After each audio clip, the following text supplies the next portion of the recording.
He told Walter Cronkite last winter that there were unknown risks in an actual declaration of war on North Vietnam.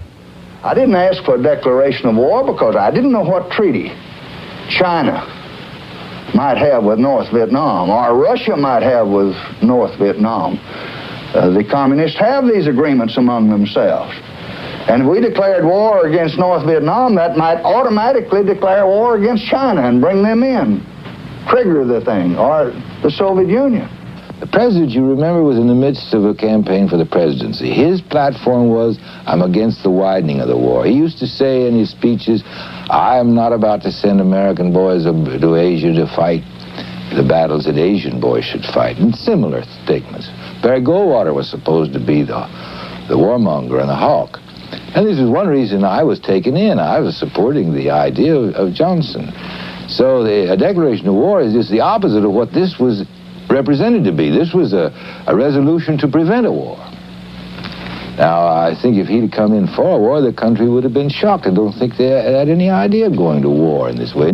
But I didn't want any doubt about the American Congress. Anyone served in Congress 25 years, as I had served in Congress, wasn't about to undertake the responsibilities and the dangers that I had in South Vietnam without the Congress being with me. And the Congress was with me before that resolution went up. Every single man in that room recommended it and advocated it. But when the going got hard, when the road got longer and dustier, when the casualties started coming in, why, there's certain folks started looking for the cellar. I know a good many of them have, and I don't question their right to do so. I don't even criticize them for taking that position if that's what their conscience dictates. But I just wish their conscience had been operating when they were making all these other decisions, because Congress gave us this authority in August 1964 to do whatever may be necessary. That's pretty far-reaching. That's the sky's the limit. At the time, I referred to it as another sinking of the Maine. Suggesting? Well, you know what the best historical advice is in regard to the sinking of the Maine. It was a deliberate act on the part of the United States to have an excuse to go to a war against Spain. The Gulf of Tonkin was a deliberate, aggressive act on the part of the Johnson administration to justify making war against North Vietnam. 3 weeks after the Tonkin incident, the Maddox put into Subic Bay in the Philippines. Investigators from the Pentagon came aboard and interrogated most of the crew.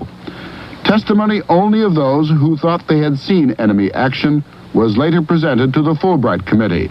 No testimony from those who thought nothing was there. Former Senator Wayne Morse. Well, don't pay any attention to what the military says after the fact to make a case before the fact. If you rely upon the American military for credibility, then you're easy prey. I thought that it was a matter of real concern that planted stories intended to serve a national purpose abroad came home and were circulated here and believed here, because this would mean that the CIA could manipulate the news in the United States by channeling it through some foreign country. Now, we're looking at that very carefully. Do you have any people being paid by the CIA who are contributing to a major circulation American journal? We do have people who submit pieces to American journals. Do you have any people paid by the CIA who are working for television networks?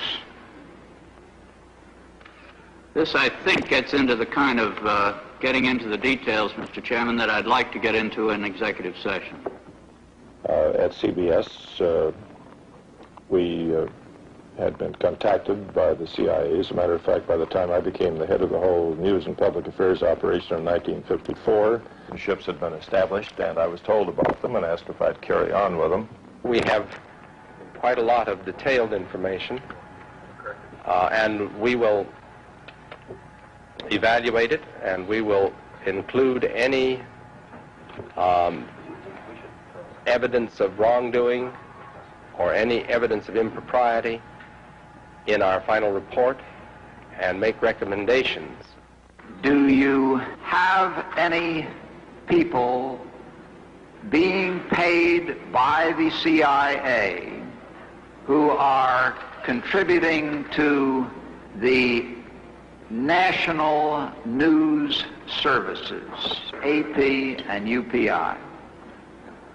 Well, again, I think we're getting into the kind of detail, Mr. Chairman, that I'd prefer to handle in executive session. Senator, do you think that you named the news organizations in your final report? That remains to be decided. I think it was entirely in order for our correspondents at that time to make use of CIA agent chiefs of station and other members of the executive staff of CIA as sources of information which were useful in their assessments of world conditions. Would you say that continues today?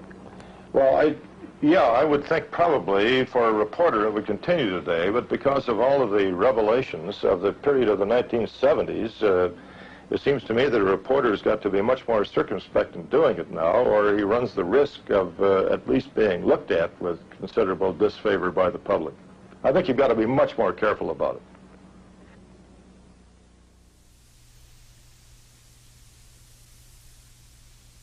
I appeared before the Congressional Committee, the highest representation of the American people, under subpoena to tell what I knew of activities which I believe might lead to an attempt to set up a fascist dictatorship.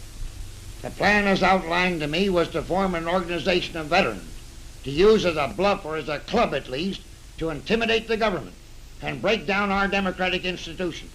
The upshot of the whole thing was that I was supposed to lead an organization of 500,000 men, which would be able to take over the functions of government. I talked with an investigator for this committee who came to me with a subpoena on Sunday, November 18th. He told me they had unearthed evidence linking my name with several such veteran organizations. As it then seemed to me to be getting serious, I felt it was my duty to tell all I knew of such activities to this committee.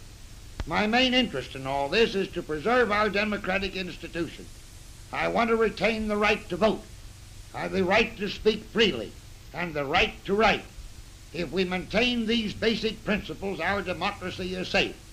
No dictatorship can exist with suffrage, freedom of speech, and press.